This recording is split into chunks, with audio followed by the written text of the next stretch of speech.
Hello everyone, it's your host, your friend, your boy, Jet Black, the one and only, here with another exciting video. I am also known as Nicholas Benson. I run the Jet Black RLSH publishing blog, and recently I've been making more OKKO related blog posts. But I know that a lot of my audience is on YouTube and you guys prefer videos. So what I'm going to do is read over one of my blog posts for you in this video. Now, if you would rather read the blog post yourself, feel free to click on the link in the description below, and by the time this video is uploaded, hopefully I'll have a link in the comment section below as well. Without further ado, let's hop into my read-through of KO is more powerful than an invincible god. Keep in mind that this post was written on February 9th, 2023, and my opinions may have changed. If you're interested in seeing if they have or have not, feel free to ask questions in the comment section below.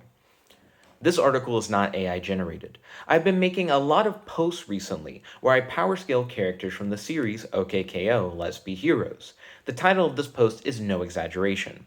The goal of this article is to explain how KO is more powerful than an invincible god. Who is invincible god Aquarius? Aquarius is a character from the series OKKO Let's Be Heroes who is described by the creator of the series as an invincible god. His status as an invincible god is not limited to just an author statement. In the Plaza tournament held during the episode Let's Fight to the End, Aquarius is listed as an invincible god on the tournament bracket. The next section of this article will explain why the idea of Aquarius actually being an invincible god isn't that absurd in the OKKO verse. The next section is important because if you can't accept the fact that Invincible God Aquarius is actually an invincible god, then you won't be able to accept that KO is more powerful than an invincible god. The next section is called, That's Ridiculous. Why should we believe Aquarius is an invincible god? Gods in OKKO are actually a lot more common than you think. The President of the Universe, an all-powerful deity, and Corn Shepherd are both referred to as deities. Cosma isn't described as a deity, but she can quite literally warp reality itself and devour planets. Even Enid, one of the show's main protagonists, is shown to be able to channel the divine energy of the Corn Shepherd in the episode Beach Episode. Invincibility also isn't something that is unheard of in the OKKO universe. The character Hollow Jane has invincibility as one of her main abilities. With this in mind, the idea that Aquarius is an invincible god isn't too far-fetched for the OKKO verse at all.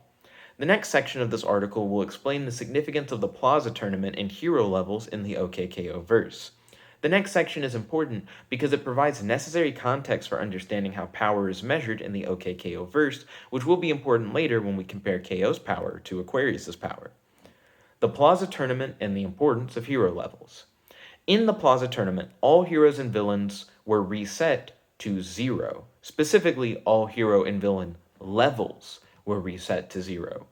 By progressing through the tournament, characters were able to increase the absolute value of their level every time they defeated an opponent in battle.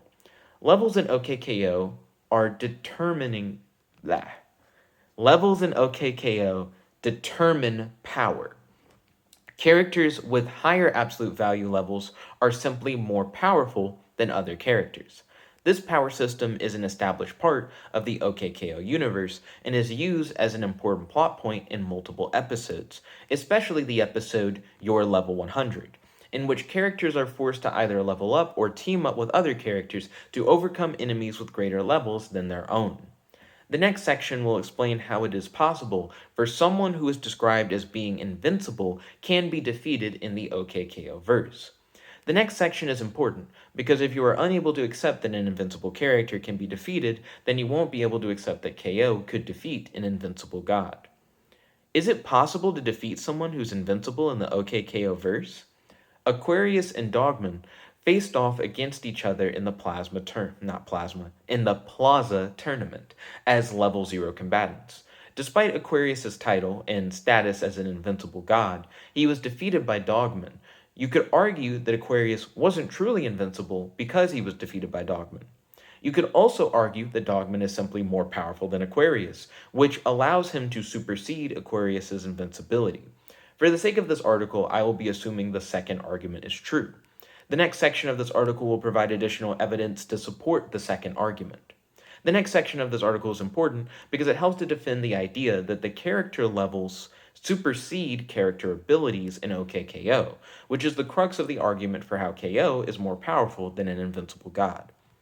Characters in OKKO can have incredible abilities, but have a low level. Hollow Jane's ability makes her invincible to all attacks, and yet her hero level is 3. Her level can be seen on her POW card in the episode No More POW Cards. Being invincible doesn't make a character necessarily the most powerful, nor does it mean that they have a particularly high hero level. Another great example of a character with a low level but an incredible ability is Jethro, a villain from the series who can move at light speed, as seen in the episode Let's Meet Sonic, but has a level of -1.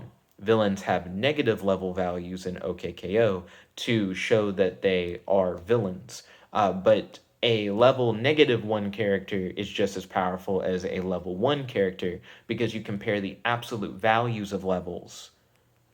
It sounds absurd, but it is actually incredibly consistent for characters with incredible powers to not necessarily be all that powerful in the OKKO verse. The next section of this article will compare the levels of KO, Dogman, and Aquarius to determine which character is the most powerful. The next section of this article is important because it directly compares KO's level to Aquarius's and shows that KO is objectively more powerful than Aquarius's. Conclusion: KO greater than Dogman, greater than Aquarius. At the end of the series, KO possesses a hero level of 100. Dogman, the character that defeated Aquarius in the Plaza tournament, consistently has a hero level of 1 throughout the entire series. Invincible God Aquarius has a hero level of 0. KO at the beginning of the series is a level 0 hero, meaning that KO and Aquarius were actually evenly matched at the start of the series in terms of power.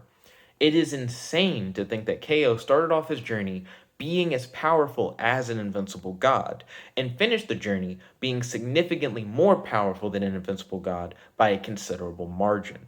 Thanks to Aquarius's incredibly low level, it could be argued that every character in OKKO is bare minimum as powerful as an invincible god. Thank you for watching this video. Feel free to check out the blog post, link in the description below, and hopefully in the comment section below. Feel free to ask me any questions you have in the comment section below, and make sure to subscribe to the YouTube channel for more exciting content. This is your host, your friend, your boy, Jet Black the One Only, logging out. Have a happy, fun day. Peace. Chicken a bow.